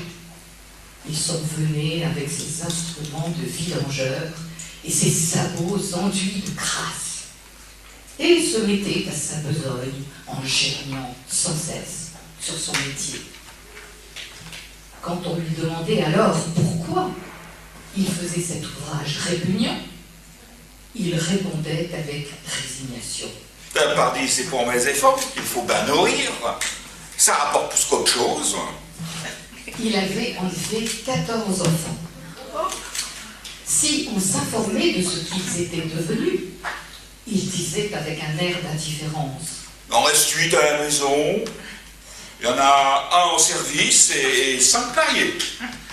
Quand on voulait savoir s'ils étaient bien mariés, il reprenait avec vivacité. Oh, je les ai point opposés, hein. Je les ai opposés en rien. Ils ont marié comme ils ont voulu. Faut pas opposer les goûts, ça tourne mal. Si je suis ordureux, mais c'est que mes parents m'ont opposé dans mes goûts. Sans ça, je serais venu ouvrier comme eux autres. Voici en quoi ses parents l'avaient contrarié dans ses goûts. Il était alors soldat, faisant son temps au Havre. Pas plus bête qu'un autre, pas plus dégourdi non plus. Un peu simple pourtant. Pendant les heures de liberté, son plus grand plaisir était de se promener sur le quai, où sont réunis les marchands d'oiseaux. Tantôt seul, tantôt avec un pays, il s'en allait lentement le long des cages, où les perroquets à dos vert et à tête jaune des Amazones, les perroquets à dos gris et à tête rouge du Sénégal, des aras énormes qui ont l'air d'oiseaux cultivés en serre, avec leurs plumes fleuries, leurs panaches et leurs aigrettes, des perruches de toute taille qui semblent coloriées avec un soin minutieux par un bon Dieu miniaturiste, et les petits, tout petits oisillons, sautillants, rouges, jaunes, bleus et bariolés, mêlant leurs cris au bruit du quai, apportent dans le fracas des navires déchargés, des passants et des voitures, une rumeur violente, aiguë, paillarde, assourdissante, de forêts lointaines et surnaturelles. Boitel s'arrêtait, les yeux ouverts, la bouche ouverte, riant et ravi, montrant ses dents aux cacatoès prisonniers qui saluaient de leur huppe blanche ou jaune le rouge éclatant de sa culotte et le cuivre de son ceinturon. Quand il rencontrait un oiseau parleur, il lui posait des questions. Et si la bête se trouvait ce jour-là disposée à répondre et dialoguait avec lui, il emportait pour jusqu'au soir de la gaieté et du contentement. À regarder les singes aussi, il se faisait des bosses de plaisir. Et il n'imaginait point de plus grand luxe pour un homme riche que de posséder ces animaux ainsi qu'on a des chats et des chiens. Ce goût-là, ce goût de l'exotique, il l'avait dans le sang, comme on a celui de la chasse, de la médecine ou de la prêtrise. Il ne pouvait s'empêcher, chaque fois que s'ouvraient les portes de la caserne, de s'en revenir au quai, comme s'il s'était senti tiré par une envie. Or, une fois, s'étant arrêté presque en extase devant un araca monstrueux qui gonflait ses plumes, s'inclinait, se redressait, semblait faire les révérences de cour du pays des perroquets, il vit s'ouvrir la porte d'un petit café attenant à la boutique d'un marchand d'oiseaux, et une jeune négresse, coiffée d'un foulard rouge, apparut qui balayait vers la rue les bouchons et le sable de l'établissement. L'attention de Boitel fut aussitôt partagée entre l'animal et la femme, et il n'aurait su dire vraiment lequel de ces deux êtres il contemplait avec le plus d'étonnement et de plaisir. La négresse, ayant poussé dehors les ordures du cabaret, leva les yeux et demeura à son tour éblouie devant l'uniforme du soldat. Elle restait debout, en face de lui, son balai dans les mains, comme si elle eût porté les armes, tandis que l'araca continuait à s'incliner. Or, le troupier, au bout de quelques instants, fut gêné par cette attention, et il s'en alla à petits pas, pour n'avoir point l'air de battre en retraite. Mais il revint. Presque chaque jour, il passa devant le café des colonies, et souvent, il perçut à travers les vitres la petite bonne à peau noire qui servait des bocs ou de l'eau de vie aux matelots du port. Souvent aussi, elle sortait en l'apercevant bientôt, même sans s'être jamais parlé, ils se sourirent comme des connaissances. Et Boitel se sentait le cœur remué en voyant luire tout à coup entre les lèvres sombres de la fille la ligne éclatante de ses dents. Un jour, enfin, il entra et fut tout surpris en constatant qu'elle parlait français comme tout le monde. La bouteille de limonade, dont elle accepta de boire un verre, demeura dans le souvenir du troupier mémorablement délicieuse. Et il prit l'habitude de venir absorber en ce petit cabaret du port toutes les douceurs liquides que lui permettait sa bourse. C'était pour lui une fête, un bonheur auquel il pensait sans cesse, de regarder la main noire de la petite bonne verser quelque chose dans son verre, tandis que les dents riaient plus claires que les yeux. Au bout de 2 mois de fréquentation, ils devinrent tout à fait bons amis. Et Boitel, après le premier étonnement de voir que les idées de cette négresse étaient pareilles aux bonnes idées des filles du pays, qu'elle respectait l'économie, le travail, la religion et la conduite, l'en aima davantage, s'éprit d'elle au point de vouloir l'épouser. Il lui dit ce projet qui la fit danser de joie. Elle avait d'ailleurs quelque argent, laissé par une marchande d'huîtres qu'il avait recueilli quand elle fut déposée sur le quai du Havre par un capitaine américain. Ce capitaine l'avait trouvée, âgée d'environ 6 ans, blottie sur des balles de coton dans la cale de son navire, quelques heures après son départ de New York. Venant au Havre, il y abandonna aux soins de cette écaillère apitoyée ce petit animal noir caché à son bord. Il ne savait pas par qui ni comment. La vendeuse d'huîtres étant morte, la jeune négresse devint bonne au café des colonies. Antoine Boitel ajouta: Ça se fera si les parents nous s'y opposent, point. J'irai jamais contre eux. Jamais contre eux, t'entends bien? Jamais. Je vais leur toucher 2 mots à la première fois que je retourne au pays. La semaine suivante, en effet, ayant obtenu 24 heures de permission, il se rendit dans sa famille, qui cultivait une petite ferme à Tourteville, près d'Yvetot. Il attendit la fin du repas, l'heure où le café baptisé d'eau de vie rendait les cœurs plus ouverts pour informer ses ascendants qu'il avait trouvé une fille répondant si bien à ses goûts, à tous ses goûts, qu'il ne devait pas en exister une autre sur la terre pour lui convenir aussi parfaitement. Les vieux, à ce propos, devinrent aussitôt circonspects et demandèrent des explications. Il ne cacha rien d'ailleurs, que la couleur de son teint. C'était une bonne, sans grand avoir, mais vaillante, économe, propre, de conduite et de bons conseils. Toutes ces choses-là valaient mieux que de l'argent aux mains d'une mauvaise ménagère.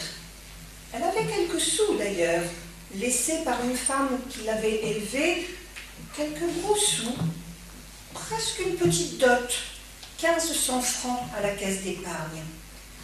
Les vieux, conquis par ses discours, confiants d'ailleurs dans son jugement, cédaient peu à peu, quand il arriva au point délicat. Riant d'un rire un peu contraint. Il n'y a qu'une chose qui pourrait me contrarier. Elle est brun blanche.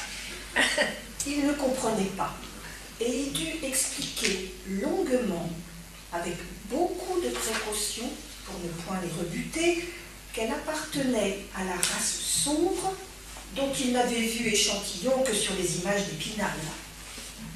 Alors, ils furent inquiets, perplexes, craintifs, comme s'il leur avait proposé une union avec le diable. La mère disait: Ouais. Combien je l'ai? C'est-tu partout? Il répondait: Bien sûr, partout. Comme t'es blanche partout, t'es. Et le père reprenait: Noir. C'est-il noir autant que je chaudron? Le fils répondait: Oh, peut-être bien un peu moins. C'est noir, mais pour un noir à dégoûter. La robe de M. Curé, elle est bien noire, elle n'est pas plus laide qu'un surplus qui est blanc. père disait: N'en a-t-il de plus noir d'elle que dans son pays? Et le fils, convaincu, s'écriait: Pour sûr. Mais le bonhomme remuait la tête. Non, ça doit être déplaisant. Et le fils? C'est moins plus déplaisant qu'autre chose, vu qu'on s'y fait en rien de temps. Et la mère demandait: Ça ne salit point le linge plus que d'autres, ces bio-là. Bah, pas plus que la tienne, vu que c'est sa couleur. Donc, après beaucoup de questions encore, il fut convenu que les parents verraient cette fille avant de rien décider et que le garçon, dont le service allait finir l'autre mois, l'amènerait à la maison afin qu'on pût l'examiner et décider en causant si elle n'était pas trop foncée pour entrer dans la famille Boitel. Antoine alors annonça que le dimanche 22 mai, jour de sa libération, il partirait pour Tourteville avec sa bonne amie. Elle avait mis pour ce voyage chez les parents de son amoureux ses vêtements les plus beaux et les plus voyants, où dominaient le jaune, le rouge et le bleu, de sorte qu'elle avait l'air pavoisée pour une fête nationale. Dans la gare, au départ du Havre, on la regarda beaucoup. Et Boitel était fière de donner le bras à une personne qui commandait ainsi l'attention. Puis, dans le wagon de 3e classe, où elle prit place à côté de lui, elle imposa une telle surprise aux paysans que ceux des compartiments voisins montèrent sur leur banquette pour l'examiner par-dessus la cloison de bois qui divisait la caisse roulante. Un enfant, à son aspect, se mit à crier de peur. Un autre cacha sa figure dans le tablier de sa mère. Tout alla bien, cependant, jusqu'à la gare d'arrivée. Mais lorsque le train ralentit, c'est la marche, en approchant d'Yvetot, Antoine se sentit mal à l'aise, comme au moment d'une inspection, quand il ne savait pas sa théorie.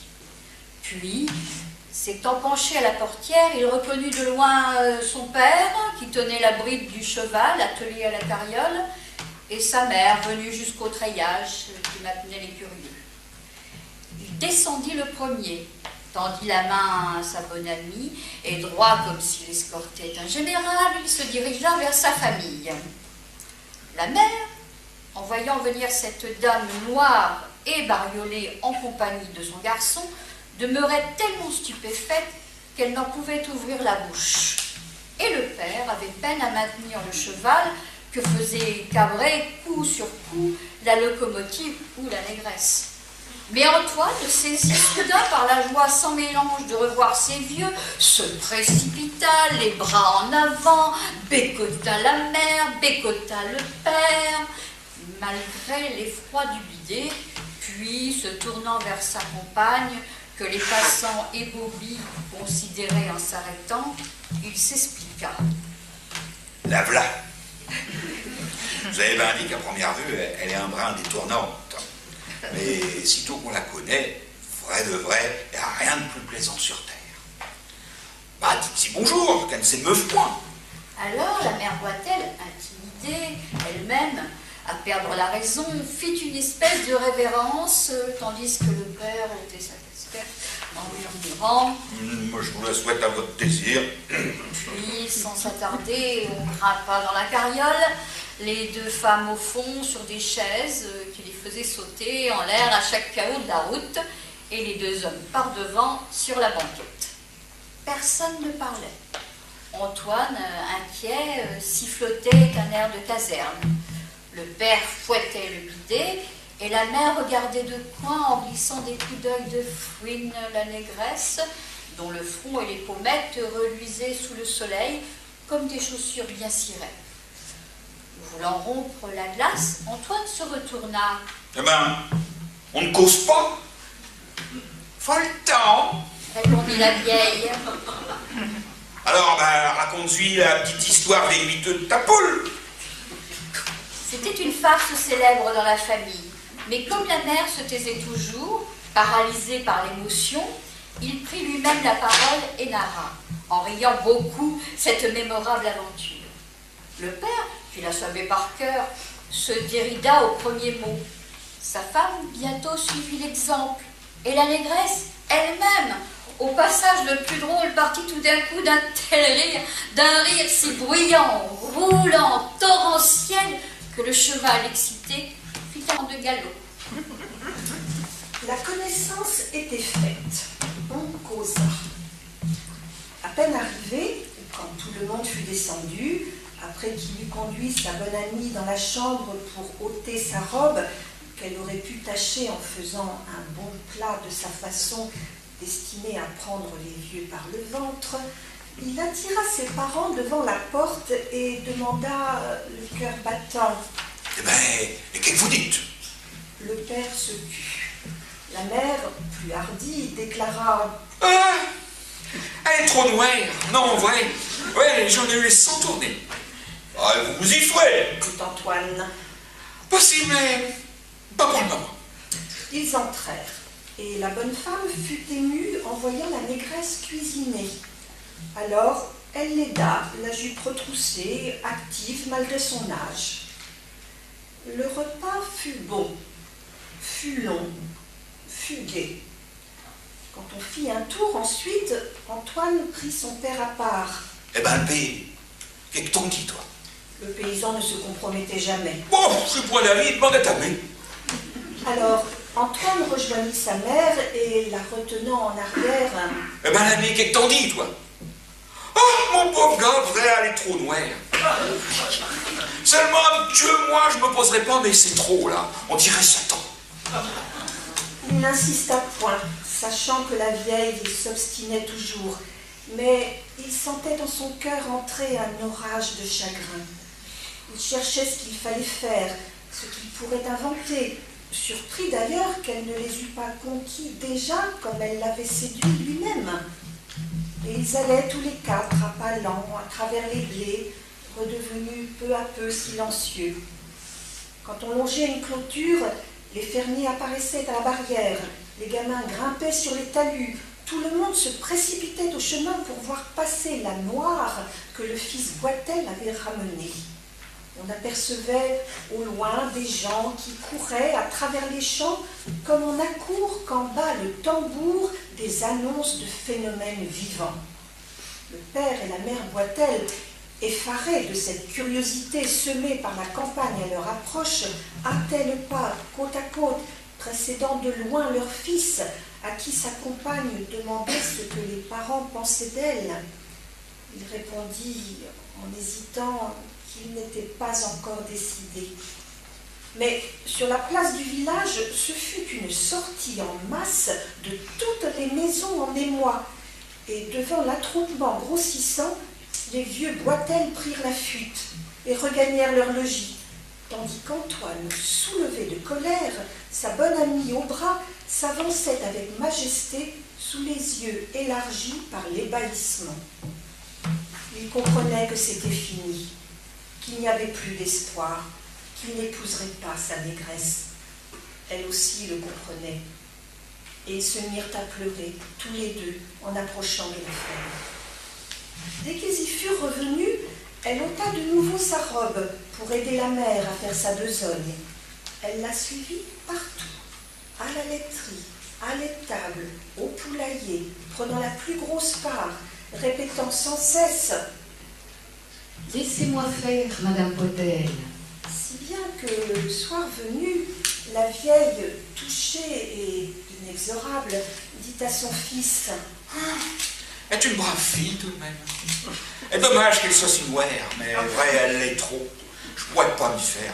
Faut qu'elle s'en retourne. Elle est trop noire. » Et le fils Boitel dit à sa bonne amie « Elle en veut point. Elle te trouve trop noire. Faut t'en retourner. Je t'en reconduirai jusqu'au chemin de fer. N'importe. T'éluche point.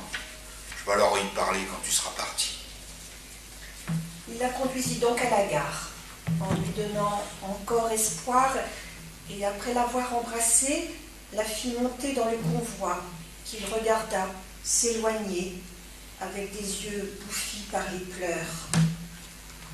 Il eut beau implorer les vieux, ils ne consentirent jamais.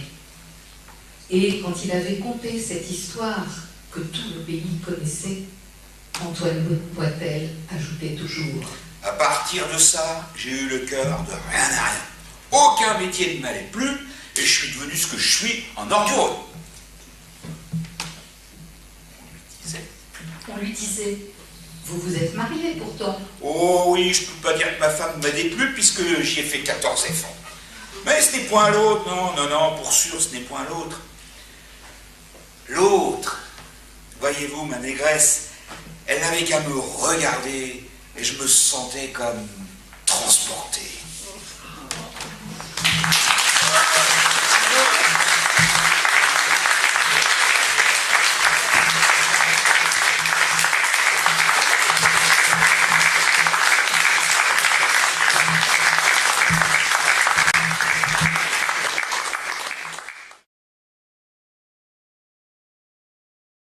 Ils sont tous les deux normands. Mais on a un normand de la Seine, qui est Flaubert, né à Rouen, qui a vécu la majeure partie de sa vie à Croissy et qui a écrit quasiment toute son œuvre, qui est mort à Croissy, qui est enterré à Rouen. Il a bougé un peu dans sa vie, mais il a tout de même un périmètre relativement restreint pour les dates de naissance et pour les dates de mort. Maupassant, lui, c'est un marin. C'est un homme de la Manche. Il est né à côté de Dieppe, au château de Miroménil. Il a vécu à Étretat avant d'aller à Paris. Deuxième affinité, ça c'est l'affinité superficielle, l'affinité géographique, c'est que Maupassant est le fils d'une amie de jeunesse de Flaubert, Laure Le Poitevin. Et c'est pas ça qui est important. C'est que Laure Le Poitevin était la sœur du meilleur ami d'enfance de Flaubert, Alfred Le Poitevin. Et lorsque Flaubert rencontre Guy de Maupassant alors qu'il est adolescent, il a l'impression de revoir l'ami de jeunesse qu'il a connu et qui est mort prématurément. Et c'est ainsi qu'il va en quelque sorte l'adopter comme le neveu du plus cher ami de la jeunesse qu'il a pu avoir. D'où les liens affectifs très forts qui vont se tisser entre les deux. Et puis, le troisième lien, c'est évidemment un lien littéraire, puisque Flaubert et Maupassant vont partager à peu près, on n'entrera pas évidemment dans le détail, à peu près les mêmes conceptions de la littérature. Entre les deux, il y a une génération de distance. Pour situer Maupassant, lorsque j'étais professeur, je disais à mes élèves d'une manière très simple, par rapport à Flaubert, une génération de distance, Flaubert, vous prenez le 19e siècle, qui commence, comme vous savez, en 1801, et qui se termine en 1900, vous enlevez 20 ans aux deux bouts, et vous avez exactement les dates de Flaubert. 1821, 1880. Il vit 59 ans. Maupassant, c'est assez simple. Il naît en 1850, exactement au milieu du siècle. Et ensuite, pour rendre compte de sa biographie, vous allez voir, on va aller très vite, c'est par tranche chronologique de 10 ans. Tous les 10 ans, il se passe quelque chose d'important dans la vie de Maupassant. Né en 1850, en 1860, jusque-là, il a une enfance à peu près heureuse avec ses parents. Il vit à Étretat, au Vergy, d'abord au château de Miroménil, puis à Imoville, au château blanc d'Imoville, puis à Étretat. Quand il a 10 ans, ses parents se séparent. Et là, il va partir à Paris pour une partie de sa scolarité. Il va ensuite revenir au séminaire, au petit séminaire d'Yvetot. Boitel se passe à côté d'Yvetot. L'ambiance d'Yvetot lui convient pas vraiment parce qu'il trouve que cette ambiance ecclésiastique est pesante. Il est un peu indiscipliné, il se fait mettre à la porte et il termine sa scolarité au lycée impérial de Rouen, le lycée Corneille d'aujourd'hui. Il a 19 ans, il part à Paris pour faire son droit. 1870, il a 20 ans, la guerre éclate. 20 ans en 1870. Il fait donc la guerre, expérience traumatisante, qui va inspirer un certain nombre de ses nouvelles, dont la plus célèbre, Boule de Suif. Entre 70 et 80, qu'est-ce qu'il fait? Ses études ont été interrompues à cause de la guerre. Il est d'une famille aristocratique mais ruinée, son père n'a pas les moyens de lui payer des études. Il va donc pendant 10 ans être un petit fonctionnaire médiocre, travaillant, je veux dire médiocre, par le statut social, travaillant dans les ministères parisiens, il s'ennuie beaucoup. Mais il garde quand même l'expérience des petits employés qui vont se retrouver dans bon nombre de ses contes et nouvelles, et en particulier dans le plus célèbre d'entre eux, La Parure. Et pendant ces 10 ans, qu'est-ce qu'il fait pour se désennuyer? Il canote sur la scène, comme vous savez, Maupassant est un sportif, il a de gros biceps. Et il commence à écrire de la poésie, du théâtre, et il commence à publier quelques contes et nouvelles. Et c'est ici que le rôle de Flaubert est évidemment déterminant. Il rencontre Flaubert lorsque Flaubert est à Paris, quelques mois dans l'année, à partir de 1873, jusqu'en 1880, c'est la mort de Flaubert. Et Flaubert va lui faire rencontrer, évidemment, tous les gens qui sont importants dans la littérature, tous les gens que Flaubert connaît. Et c'est pas Flaubert que Maupassant, c'est pas à Flaubert que Maupassant doit son talent, évidemment. Il aurait été écrivain sans Flaubert probablement, mais Flaubert, le guide, le conseille, le corrige et surtout lui met le pied à l'étrier, pourrait-on dire familièrement, c'est-à-dire qu'il lui fait rencontrer des personnages importants, et en particulier Zola, grâce auquel Maupassant va publier son premier texte qui va le rendre célèbre du jour au lendemain, comme Madame Bovary avait rendu célèbre Flaubert du jour au lendemain, Boule de Suisse qui paraît dans les soirées des dents en 1880. Et voilà notre autre date de dizaine, 1880, succès foudroyant pour Maupassant qui d'un coup est propulsé dans la carrière littéraire, et c'est aussi l'année de la mort de Flaubert. Il se retrouve en quelque sorte un peu orphelin. Les 10 années qui suivent, 1880 à 1890, ce sont une décennie de production intensive. Maupassant, pendant 10 ans, écrit la totalité de son œuvre. Il écrit 300 contes et nouvelles, comme ceux ou celles qu'on vient d'entendre. Il écrit 6 romans, dont les plus célèbres sont Une vie et Belle Amie, et il écrit 3 récits de voyage, plus 250 chroniques, puisque Maupassant écrit également, il est journaliste, et il écrit dans la presse. Vous vous rendez compte, 10 années, 300 contes et nouvelles qui sont recueillis en 13 recueils, 6 romans, et 3 récits de voyage, plus 250 chroniques. C'est une machine qui est lancée à toute allure, à peine vapeur. Ces choses-là se cassent, alors non pas en raison du sur-régime intellectuel, mais parce que Maupassant est malade. Il a contracté dans sa jeunesse, comme beaucoup de personnes de l'époque, la syphilis. À l'époque, la syphilis ne se soigne pas. Vous ne me démentirez pas, docteur. Et elle va évoluer dans une forme particulièrement grave qu'on appelle la paralysie générale, qui va atteindre le système nerveux, et Maupassant va finir les dernières années de sa vie dans une maison de santé, pendant 1 an et demi, dans une très longue agonie absolument dramatique.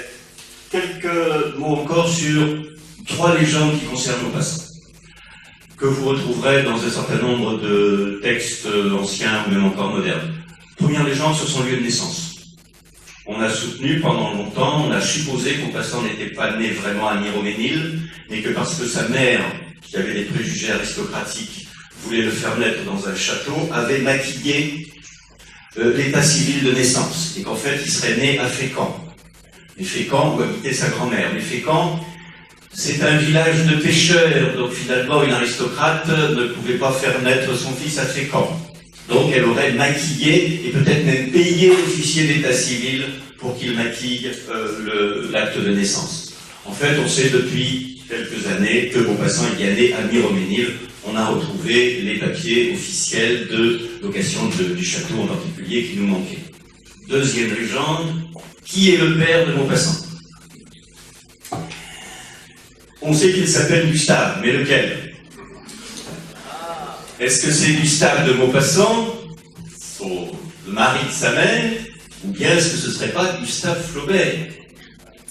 Et là aussi, il y a une légende qui a couru sur la paternité de Flaubert par rapport à Maupassant. Il est vrai, comme je vous le disais, que Flaubert a connu la mère de Maupassant quand il était jeune. Après, on perd un peu sa trace, mais il l'a rencontrée lorsqu'il était jeune homme. Mais en fait, elle est restée une camarade et une amie. Et puis la meilleure preuve, c'est que 9 mois avant la naissance de Maupassant, le 5 août 1850, qu'est-ce qui se passe? Eh bien, Flaubert embarque pour l'Orient. début novembre 1849, il prend le bateau et il fait route vers l'Égypte. D'après le calendrier, il ne peut donc pas être le père de Maupassant. En fait, il a été son père de substitution, parce que Gustave, le Gustave de Maupassant, ne s'est pas occupé de son fils, et c'est donc Flaubert qui lui a servi de fils de substitution. Donc Maupassant était un enfant sans père. Flaubert était un homme non marié, sans enfant, mais du coup, il n'avait pas de mal de paternité particulier. Comme vous savez, il a élevé sa nièce comme si c'était sa fille. Il n'était pas particulièrement à la recherche d'un enfant de substitution, d'un enfant à la place de celui qui n'aurait pas eu. Mais il n'empêche qu'entre eux, quand on voit les dédicaces, les termes dans les lettres, circulent des termes qui ont rapport avec la filiation, la paternité, mon paternel ami, dit Maupassant quand il s'adresse à Flaubert. Mais tout ça est évidemment de l'ordre de l'image, de l'ordre de la métaphore.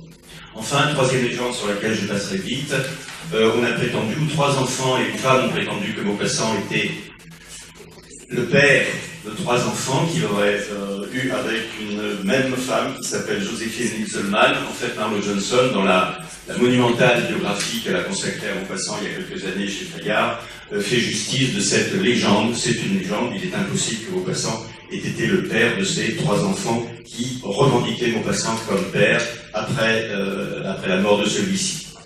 Peut-être qu'il a eu des enfants, on ne le sait pas. En tout cas, ces trois-là, on sait de sources sûres maintenant que ce ne sont pas des enfants de Maupassant.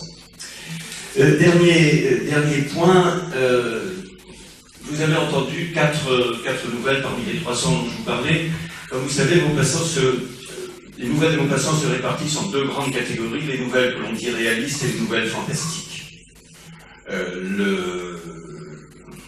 Les deux nouvelles phares, ce sont, pour les nouvelles réalistes, vous le suivez, nouvelles fantastiques, le Horla, parmi les plus connues. Qu'est-ce que c'est qu'une nouvelle fantastique? Nous sommes dans un lieu réel, dans le monde réel, soumis à des lois réelles, et brusquement, il y a un événement inexplicable qui se produit, et qui peut mener les personnages jusqu'à la folie, ce qui est le cas du Horla. Évidemment, comme Maupassant est devenu fou lui-même, pendant très longtemps, on a dit, il a senti venir la folie depuis très longtemps, et au fond, c'est la propre folie qui le gagnait, qui se trouve dans les contes fantastiques. En fait, c'est plus compliqué que ça. La folie dans les premiers contes et nouvelles de Maupassant qui apparaît très tôt est un thème littéraire. Et il se trouve que dramatiquement, la folie dans la biographie de Maupassant a rejoint et en quelque sorte confirmé des thèmes, mais qui étaient préexistants dans l'œuvre. Alors, qu'est-ce qu'on entend? Nous avons entendu ici quatre nouvelles qui sont des nouvelles réalistes. Qu'est-ce qu'on entend par nouvelles réalistes? D'abord, à chaque fois, Maupassant prend un sujet contemporain. En particulier la guerre dont je vous avais parlé. Pour les quatre autres nouvelles, c'est moins évident. Il n'y a pas un événement précis. Mais ce sont toujours des nouvelles qui sont situées dans l'espace. Les quatre nouvelles que nous avons entendues sont des nouvelles qui se passent en Normandie. Et je pense que c'est pas hasard si elles ont été choisies telles. Mais il y a à peu près la moitié des nouvelles de Maupassant qui se passent ailleurs qu'en Normandie, et en particulier à Paris. Autre caractéristique des nouvelles réalistes, elles représentent les milieux sociaux que Maupassant a pu connaître, en particulier les paysans. 3 des 4 nouvelles se passaient chez les paysans. Et les paysans que Maupassant va doter du patois cauchois. Alors, quand on s'adresse aux spécialistes, peut-être qu'il y a des cauchois parmi vous, des gens qui ont étudié le patois cauchois, ils disent qu'il y a une suggestion de patois, mais que c'est pas exactement le patois cauchois tel qu'on aurait pu le parler. Peu importe, Maupassant écrit pour un lecteur parisien. C'est-à-dire qu'il va donner une langue qui va être l'équivalent du patois cauchois, mais qui va faire un effet réaliste sur le lecteur, même sur le lecteur qui ne connaît pas ce patois. Donc des paysans, des employés que Maupassant a pu connaître, je citais tout à l'heure la parure, des petits bourgeois qui sont très nombreux et des aristocrates, très peu d'ouvriers. Autre chose également qui est caractéristique du réalisme, c'est que Maupassant va privilégier les déclassés, les rejetés de la société. Vous voyez l'ordureux de Boitel. Et à travers ces personnages de déclassés, Maupassant va les utiliser comme révélateurs de ce qui ne marche pas dans la société, des dysfonctionnements sociaux, et en particulier là, du préjugé du racisme. S'il rate sa vie, c'est à cause des préjugés racistes de la société, à cause aussi de sa soumission aux parents, évidemment. Hein. Et donc Maupassant va mettre le doigt sur là où ça fait mal dans la société, hein, sur les rapports de famille, sur la condition des femmes. Évidemment, Première Neige, c'est une femme qui est victime du mariage, comme on le voit dans Une vie ou comme on le voit dans Madame Bovary, dans la filiation de Flaubert et de Maupassant, ou dans les préjugés, comme celui du racisme. Enfin, dernière chose, le réalisme se caractérise par le fait qu'il n'y a pas d'idéalisation chez Maupassant. Il n'y a pas de poétisation de ce qui marche mal. Maupassant donne les choses brutalement, violemment. Et ce qui est extraordinaire, c'est qu'il nous fait rire. Vous avez ri tout à l'heure. Mais d'un rire étrange, parce que ce rire flirte avec la mort dans le vieux, bien entendu. Et qu'il flirte avec le racisme et avec une vie ratée dans Boitel. Pourtant, on rit. Mais on rit d'un rire, j'allais dire d'un rire noir, mais ce serait peu lourd, mais d'un rire qui quand même nous met mal à l'aise d'une certaine manière. Parce qu'on rit de choses qui ne sont pas risibles. Et ça, c'est la grande force de Maupassant, de nous faire rire de choses qui ne sont pas risibles. Voilà, je m'arrête là et maintenant je crois.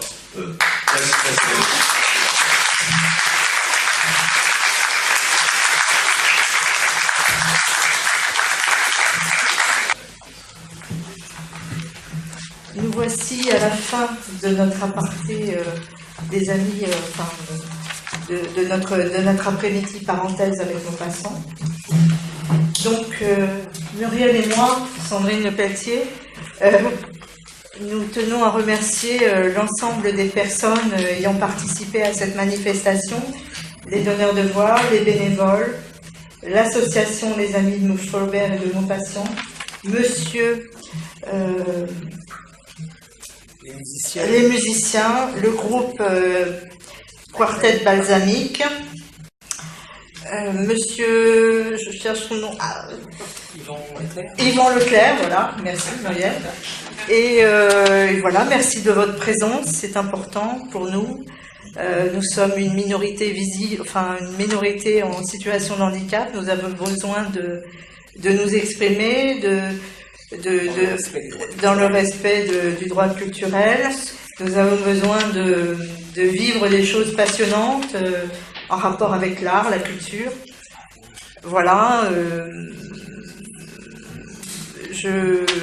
Merci d'être venu. Je rappelle que Sandrine Lepelletier est elle-même céramiste de métier et elle est présidente du GIF Normandie.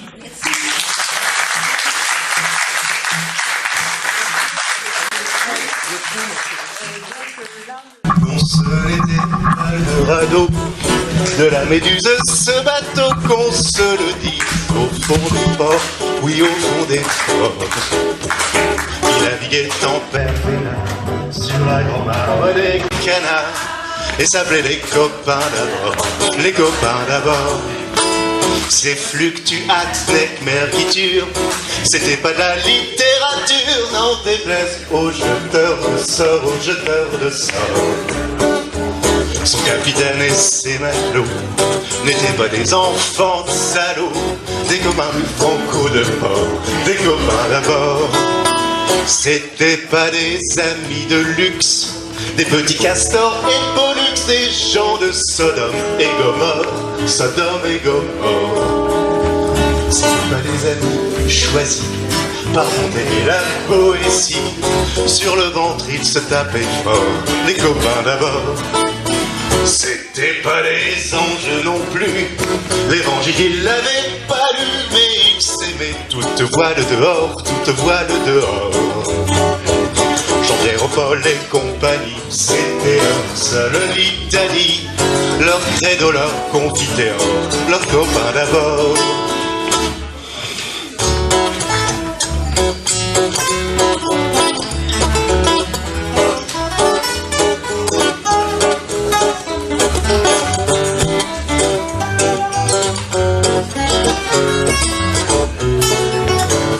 Vous pouvez applaudir Bertrand à la guitare.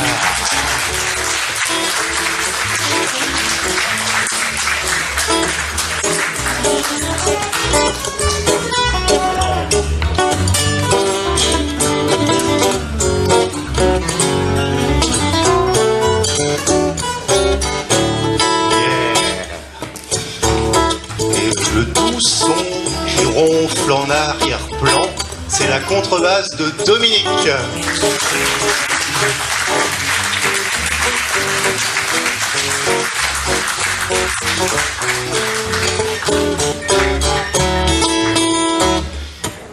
Et alors, le troisième instrument est le musicien. C'est ce qui assure la rythmique, la pompe. Je veux parler de Jean-Francis.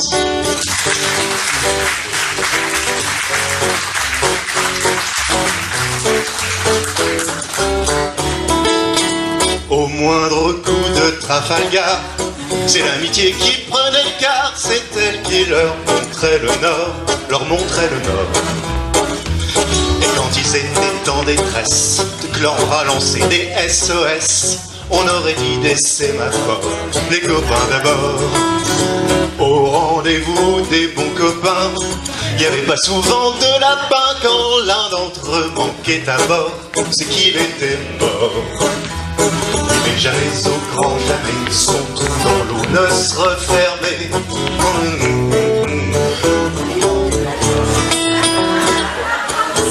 Excusez-moi, vraiment, mes plus plates excuses, surtout envers le grand Jean.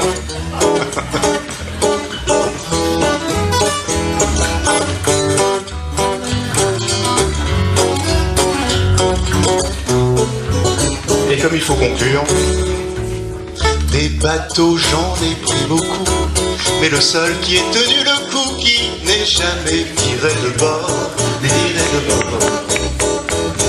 naviguait en perpénard sur la grand-mare des canards, et s'appelait les copains d'abord, les copains d'abord. Des bateaux mais le seul qui ait tenu le coup, qui n'est jamais tiré de bord, mais tiré de bord. Naviguait en perpénard sur la grand-mare des canards, et s'appelait les copains d'abord, les copains d'abord. Et s'appelait les copains d'abord, les copains d'abord. Et s'appelait les copains d'abord, les copains d'abord. Merci beaucoup.